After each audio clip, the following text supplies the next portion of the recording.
So Trump just passed this new executive order where if you have been protesting in the US while on a student visa, or if you had a green card or whatever, you are permanent resident, whatever it is, he's sending those people back.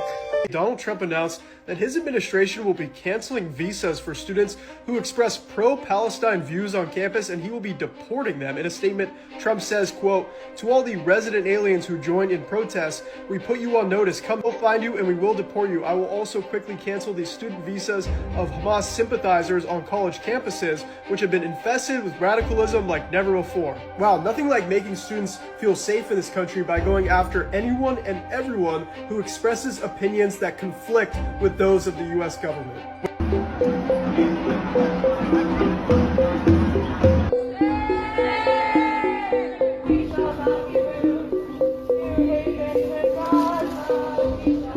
Trump and the Republicans have a plan to crush the pro-Palestine movement in the US in the next 1 to 2 years. So let's talk about exactly how they're going to do it and what we can do to prepare ourselves. This is all written down in what's called Project Esther, which is created by the same organization that brought us Project 2025, the Heritage Foundation. Project Esther claims that there's a massive H group support network inside the United States that has infiltrated the media, universities, the government, and even the internet itself. Organizations like Jewish Voices for Peace, Students for Justice in Palestine, and others are considered H group support organizations funded by Iran via non-profit foundations. And of course, as always, this is apparently all part of a global conspiracy to destroy American democracy and freedom. Project Esther basically has 4 parts to it. And like Project 2025, many of the policies and ideas laid out in Project Esther are already being implemented. First is controlling education, especially on college campuses, by deporting or blacklisting professors and students who are critical of Israel, removing Palestinian stories from schools and replacing them with Israeli narratives,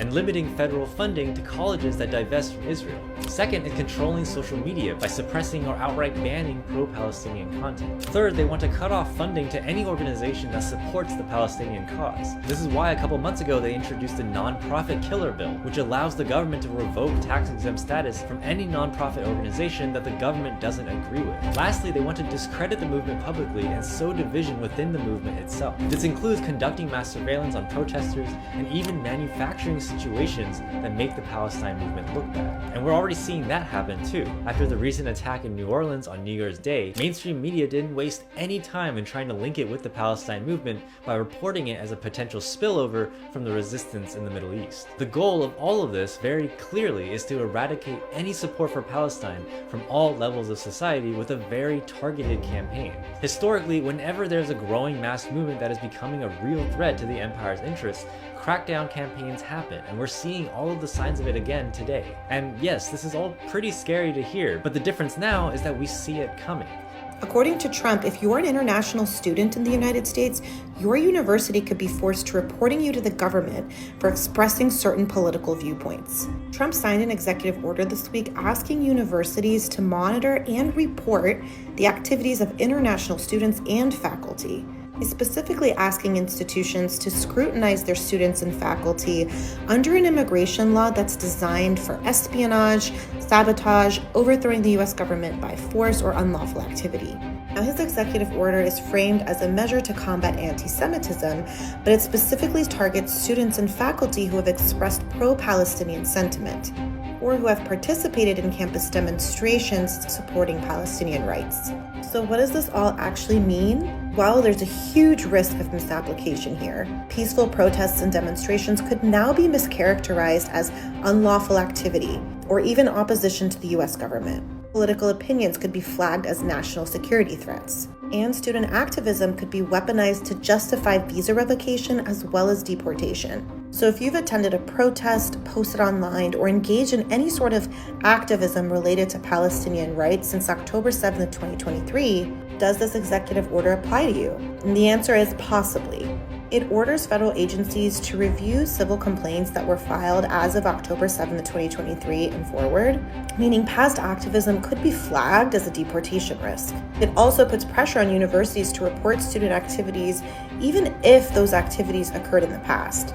So the question then becomes, what are we going to do about it? When the education system is compromised, we have to pick up the slack and spread the information and knowledge that is being suppressed. So supporting independent journalists and revolutionary education projects is going to become more important than ever. We have to start using social media more strategically too, knowing that pretty much anything that we post there is going to be monitored and also likely suppressed. So we should also be following our favorite creators and journalists on platforms off of social media.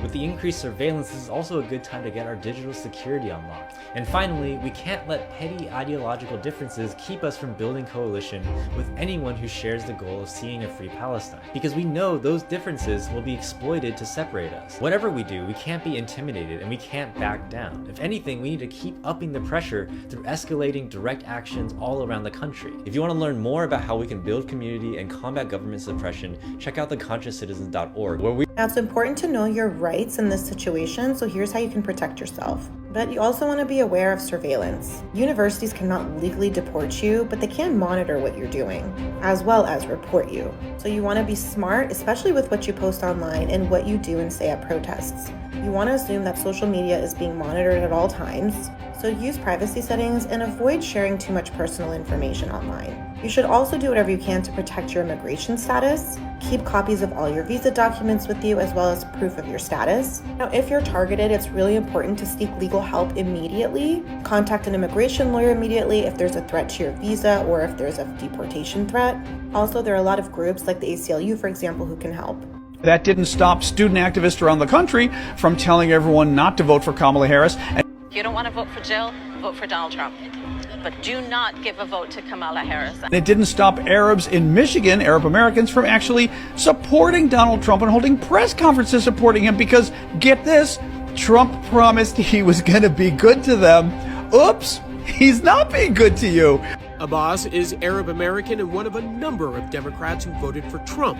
Abbas says he hoped Trump would do more than President Joe Biden did to help Palestinians suffering in Gaza. The U.S. will take over the Gaza Strip. But after Trump said Palestinians should leave Gaza so it can be redeveloped, Abbas says not only does he feel betrayed, he's hearing from a number of people angered over his past support of Trump. People were really frustrated. How did that turn out? When Jared Kushner literally told you what their plans were for Gaza. But I'm not sure there's much left of Gaza at this point. And Gaza's waterfront property. You still chose not to vote for Kamala. Dearborn, a Detroit suburb, is home to the largest Arab American population in the United States, a community which helped Trump carry the critical swing state. He won 42% of the vote in Dearborn versus Vice President Harris with 36% and Jill Stein with 18%. Where's Jill Stein? Where is Jill Stein? I was told she was going to lead this resistance. Where's Jill?